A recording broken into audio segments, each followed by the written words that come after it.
আনুমানিক রাইতে 10:50 দিকে দোকানটা লাগাইয়া গেছিলাম। আর আপনার সকালে দিকে আমার খবর আসে যে চুরি হয়ে গেছে। আনুমানিক 3টার দিকে খবর আছে যে দোকানটা চুরি হয়েছে। তো আপনার আমার কিছু ক্যাশ টাকা ছিল 40 থেকে 50 হাজার টাকা, আর আমার কিছু চেক ছিল। এগুলো মানে ঘটনা আপনার 3টা 20-এর দিকে, 20-এর পরে আর কি। মানে বজ্রপাত দিয়েছিল, অনেক বৃষ্টি হয়েছিল, এই জন্য আর করা যায়নি। কারেন্টও ছিল না, এই জন্য এই সুযোগ নিয়ে আপনার এই চুরি করছে।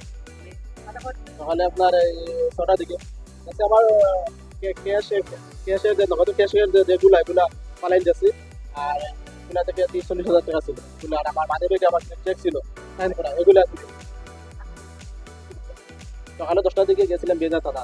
ওখান থেকে গিয়ে আপনার জিজি করে তারা আসছে, তারা উনি বলছে যে আপনার বিজেপি চাকরির একটা আপনার ক্যামেরা আছে, ক্যামেরার মাধ্যমে সব কিছু দেখা যায় আপনার আমাদের অঞ্চল এলাকায়। এখান থেকে একটা থেকে আপনার 4টা পর্যন্ত যে ফুটেজগুলো আছে ওনারা পর্যালোচনা করে দেখছে যে 2-3টা লোক এখানে আটাউটি করছে সন্দেহভাজন। ওনাদের সময় দিচ্ছে যে 2-3 দিনের ভিতরে ওনারা যদি নিজেরা আত্মসমর্পণ করে তখন এইটা আর কোনো কেস হবে না, যদি না করে তখন ওনারা নিজেদের মানে যে আইনগত যেগুলো আছে ওগুলো হবে। তাই ওনারা 2-3 দিন সময় দিচ্ছে, তাদের যেন দেখছে কোনো ওরা নিজের মধ্যে আত্মসমর্পণ করলে তখন কেস হবে না, এরা নিজেরা পারিবারিক শেষ করা যাবে। আর যদি না হয় তখন আপনার এই যেগুলো নিজে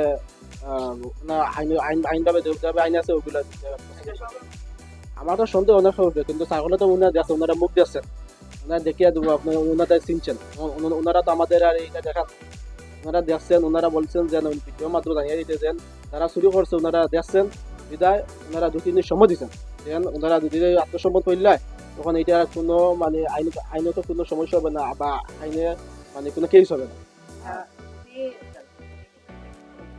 কারণ যদি করে দিয়ে স্বীকার করলে তখন আমি ওরা মাফ করে দিব, কিন্তু আমার যে ক্ষতিপূরণগুলো আছে ওগুলো ক্ষতিপূরণ দিয়ে দিলে আমি ওরা মাফ করে দিব।